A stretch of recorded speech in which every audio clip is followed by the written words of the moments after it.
ଆପଣ ଯେତେବେଳେ ସେ ନାଣ୍ଡୁ ବାବୁଙ୍କ ପାଖରେ ଅଭିନୟ କରୁଥିଲେ ଆପଣ ତାଙ୍କୁ ଆଣିଥିଲେ କାହିଁ? ଆପଣ ଯେତେବେଳେ ପିୟୁଷ ତ୍ରିପାଠୀ 6 ମାସ ବସିକି ରହିଥିଲା ଏଇଟା ଆପଣ କାହିଁ କମ୍ପ୍ରମାଇଜ କଲେନି? କୋଉ ପୃଥିବୀରେ ଏମିତି ସମସ୍ୟା ଅଛି ଯୋଉଟା କମ୍ପ୍ରମାଇଜ ହେଇପାରିବନି? ମତେ କହିଲେ ଯାତ୍ରାର ନୋଟିସ ପଠେଇକି କୋର୍ଟ ନୋଟିସ ହିରୋ କରେଇଲେ, ସୁପରଷ୍ଟାର କରେଇଲେ ଯାତ୍ରା। ପଣ୍ଡା ବେଳକୁ ତ ସବୁ ମାଲିକ ଏକାଠି ହେଇଥିଲେ, ନରୀ ପଣ୍ଡା ବେଳକୁ ସବୁ ମାଲିକ ଏକାଠି ହେଇଥିଲେ।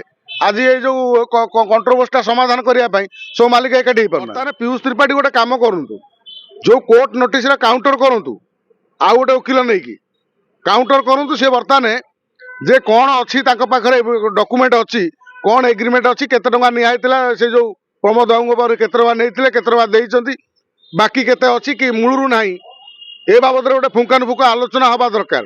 ଯଦି ମାଲିକ ମାନେ ଏକାଠି ହେଇକି କରିପାରୁନାହାନ୍ତି ତାହେଲେ କୋର୍ଟରେ ଆଲୋଚନା। ଗୋଟେ କଳାକାର ଯେତେବେଳେ ତାର ପିକଅପ୍ ଟାଇମ୍, ମାନେ ଗୋଟେ ଯାତ୍ରା ନୂଆ ନାଟକଟେ ଆରମ୍ଭ କରିଛି, ସେଇ ସମୟରେ ବ୍ରେକ୍ କରିବା କୌଣସି ଜଣେ ପ୍ରଫେସନାଲ ମାଲିକ ଏଭଳି କରିବ। ପ୍ରଥମତଃ ଗୋଟେ କଳାକାରକୁ ଏଭଳି କୋର୍ଟ ନୋଟିସ ପଠେଇବା ମୁଁ ଭାବୁଛି ଏଟାକୁ ମୁଁ ଉଚିତ ମାନୁନି। କାରଣ ଗୋଟେ କଳାକାର ସାଧାରଣ ଭାବରେ ତାର ଅଭିନୟ କରିବା ପାଇଁ ସିଏ ଆସେ, ବହୁ କଷ୍ଟରେ ଗୋଟେ ନାଟକ ରିହର୍ସାଲ କରି ଯେତେବେଳେ ସେ ନାଟକଟି ଲୋକଙ୍କ ପାଖକୁ ଆସେ, ଲୋକମାନେ ତାକୁ ଗ୍ରହଣ କରନ୍ତି, ସେ ସମୟରେ ଜାଣନ୍ତୁ ଗୋଟେ କଳାକାର ଗୋଟେ ସଫଳ ହୁଏ, ଆଉ ଯାତ୍ରା ପାର୍ଟି ମାଲିକ ମଧ୍ୟ ସଫଳ ହୁଏ ନାଟକଟି। ସେ ସମୟରେ ଜଣେ ତାକୁ କୋର୍ଟ ନୋଟିସ ପଠେଇବା, ଯାତ୍ରାକୁ ନଚଢ଼େଇ ଦେବା ପାଇଁ ବ୍ୟବସ୍ଥା, ମାନେ ଗୋଟେ ତାକୁ ବ୍ରେକ୍ କରିବା, ଇଏ କୌଣସି ସମୟରେ ଠିକ ନୁହଁ।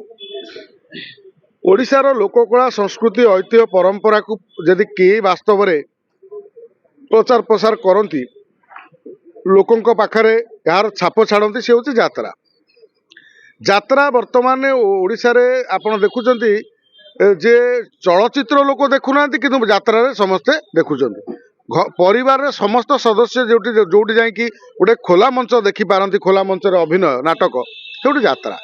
ଏଭଳି ଯାତ୍ରା ସହ ଗୋଟେ ନାଟକ ଆଣିଲା ପରେ ଗୋଟେ କଣ ଗୋଟେ ନାଟକ ହେଇଛି ଭାଇଜାନ, କଣ ନା ବଜରଙ୍ଗ ତୁମ ବଜରଙ୍ଗ, ଏମିତି କଣ ଗୋଟେ ନାଟକ ଆସିଲା ପରେ ଲୋକ ଗୋଟେ ପ୍ରଚୁର ଲୋକ ସେଠି ଦେଖିବାକୁ ଗଲେ। ନାଟକଟି ମଧ୍ୟ ଟିକେଟ ପାଇଁ ବାଡ଼ିଆ ପିଟା ହେବାର ଆମେ ଦେଖିଲେ। ପିୟୁଷର ମଧ୍ୟ ଦମଦାର ଅଭିନୟ ଆମେ ଦେଖିଲେ। କୋଉଠି ନା କୋଉଠି ପିୟୁଷ ଗୋଟେ ଅଭିନୟ ପାଇଁ, ପିୟୁଷର ଅଭିନୟ ଦେଖିବା ପାଇଁ ଓଡ଼ିଶାର ଯୁବପିଢ଼ି ବର୍ତ୍ତମାନ ଯାତ୍ରା ପ୍ରେମୀ ମାନେ ପାଗଳ। ତ ଏଇ ସମୟରେ ଗୋଟେ କୋର୍ଟ ନୋଟିସ ପଠେଇଦବା କୋଉଠି ନା କୋଉଠି ଗୋଟେ ଝଟକା ଲାଗୁଛି ଗୋଟେ କଳାକାରକୁ।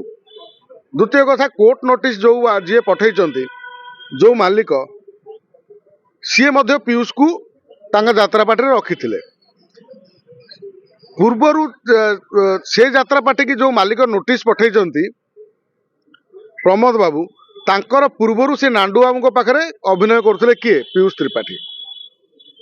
ତମେ ତାକୁ ସେ ସମୟରେ ପଇସା ଦେଇକି ବଢେଇକି କେମିତି କଣ କରିକି ଆଣିଲ, ଆଣିବା ପରେ ସିଏ କଣ ଡିଷ୍ଟର୍ବାନ୍ସ ହେଲା, 6 ମାସ ବସିଲା। 6 ମାସ ପରେ ସିଏ ପୁଣି ଆଉ ଗୋଟେ ଯାତ୍ରା ପାର୍ଟିକି ଯାଇକି ପହଞ୍ଚିଲା। ଯେତେବେଳେ ଆଉ ଗୋଟେ ଯାତ୍ରା ପାର୍ଟିରେ ପହଞ୍ଚୁଛି, ସେ ସମୟରେ ଆପଣ ତାକୁ ଯାତ୍ରା 6 ମାସ ବନ୍ଦ କରିକି, ଅଭିନୟ ବନ୍ଦ କରିକି ଆସିକି ପହଞ୍ଚି, ସେ ସମୟରେ ଆପଣ ତାକୁ କୋର୍ଟ ନୋଟିସ ପଠେଇ ଦେଉଛନ୍ତି। ଏଠି କଥା ପଡିଛି, ଆପଣ ଯେତେବେଳେ ସେ ନାଣ୍ଡୁ ବାବୁଙ୍କ ପାଖରେ ଅଭିନୟ କରୁଥିଲେ ଆପଣ ତାକୁ ଆଣିଥିଲେ କାହିଁ? ଆପଣ ଯେତେବେଳେ ପିୟୁଷ ତ୍ରିପାଠୀ 6 ମାସ ବସିକି ରହିଥିଲା, ଏଇଟା ଆପଣ କାହିଁ କମ୍ପ୍ରମାଇଜ କଲେନି? କୋଉ ପୃଥିବୀରେ ଏମିତି ସମସ୍ୟା ଅଛି ଯୋଉଟା କମ୍ପ୍ରମାଇଜ ହେଇପାରିବନି? ମତେ କହିଲେ କମ୍ପ୍ରମାଇଜ ହେଇପାରିଥାନ୍ତା। 6 ମାସ ଘରେ ବସିବା ଭିତରେ ଆପଣ କମ୍ପ୍ରମାଇଜ କରିଦେଇ ପାରିଥାନ୍ତେ। ମାତ୍ର କମ୍ପ୍ରମାଇଜ ନ କରି ଆପଣ କଣ କରୁଛନ୍ତି ନା ତାକୁ କୋର୍ଟ ନୋଟିସ ପଠେଇ ଦଉଛନ୍ତି। ଏ କୌଣସି ସମୟରେ ଭଲ କଥା ନୁହଁ। ଯାତ୍ରା ପାଇଁ ଗୋଟେ ମାଲିକକୁ କ୍ଷତି କରି, ଆପଣ ଜଣେ ମାଲିକ, ଆପଣ ମଧ୍ୟ ବହୁ ଲୋକଙ୍କୁ କାମ ଦେଇଛନ୍ତି, ତାଙ୍କ ପରିବାର ପୋଷୁଛନ୍ତି, ସିଏ ମଧ୍ୟ ତା କାମ କରି ମାନେ ବହୁ ଲୋକଙ୍କର ପରିବାର ପୋଷୁଛନ୍ତି।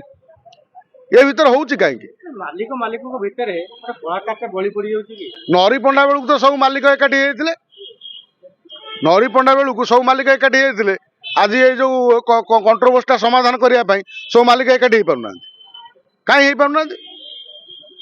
ପିୟୁଷ ତ୍ରିପାଠୀ କି ଯଦି ଅଲଗା ଜଣେ ଗୋଟେ ପାର୍ଟିରେ ଯାଇକି ଅଭିନୟ କରୁଛନ୍ତି, ଗୋଟେ ପାର୍ଟି ମାଲିକ ଛାଡ଼ିକି ଆଇଛନ୍ତି, ତାଙ୍କ ଭିତରେ କଣ ଏଗ୍ରିମେଣ୍ଟ ହେଇଥିଲା, କଣ କମ୍ପ୍ରମାଇଜ ହେଇନି, সেটা কোন গোटे मालिक संघ चाहिए कंप्रोमाइज कर कंप्रोमाइज करदेव मात्र ये निजर पतिआर विस्तार पतिआर देखा समस्त समस्त मालिक मो पाखे पीयूष अभिनय कर मो पाखे पीयूष अभिनय कर जो अहंकार अଯଥାରେ गोटे कंट्रोवर्सी तैयारी होଉଛି। कालियाबू जो केस टी देइछन्ती बा जो नोटिस टी पठेइछन्ती कोर्ट द्वारा ताको पाखे किछि प्रमाण पत्र ही नाही जे पीयूष पाखे केते टका नेइथिले कि कोन दिले प्रमाण पत्र भी से सामने काढना नाई प्रमाण यदि नाही ताले बिना प्रमाण सबु प्रमाण रे बर्तमान पीयूष त्रिपाठी गोटे काम करंतु जो कोर्ट नोटिस रा काउंटर करंतु आ गोटे वकील नहीं कि काउंटर करंतु से बर्तमान जे कौन अच्छी पाखे डॉक्यूमेंट अच्छी कौन एग्रीमेंट अच्छी केते टका नियाइतिला से जो प्रमोद बाबू पर केते टका नेइतिले केते टका देइचंती बाकी केते अच्छी कि मूलरू नाही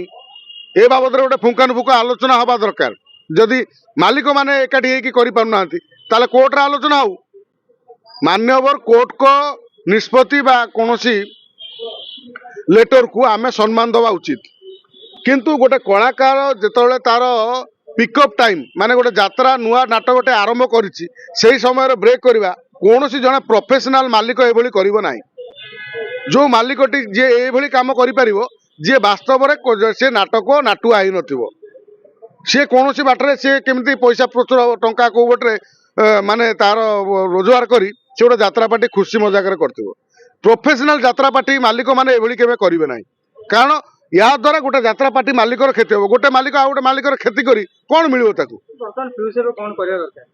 देखो पीयूष कुमार तो यही यात्रा नोटिस पठेकी कोर्ट नोटिस हिरो करे सुपरस्टार करे यात्रा पीयूष त्रिपाठी बर्तमान अप्रतिद्वंदी कौन अप्रतिद्वंदी सुपरस्टार हेले ओडिशा रे यात्रा रे कोर्ट नोटिस पठाला नहीं जे पीयूष त्रिपाठी सुपरस्टार हो गले तेणु पीयूष त्रिपाठी को आउ रोकी हब नाही पीयूष त्रिपाठी बर्तमान जे जो कंप्रोमाइज ए नाटक तो चलो किंतु ये जो कोर्ट रो जो ऑर्डर है बा जो कौन कोर्ट रो जो नोटिस है से नोटिस को बर्तमान काउंटर करंतु आउ पीयूष त्रिपाठी जो यात्रा पार्टी बर्तमान अभिनय कर कौन सिंह बाहिनी बोध हुए आ सूर्य मंदिर उभय मालिक बसिकी गोटे आलोचना करके समाधान कर दिंतु अଯଥା कोर्ट फोर्ट दौड़ी किसी लाभ ना नाटक कथा लोक मान मनोरंजन आम कर आम भर लड़ाई हेले कौन मिल आपण मालिक मैंने आपण ओडिशा शह शह लोक मान काम देइचंती परिवार पोषुचंती आपण भीतर जमी बाड़िया पिटा हम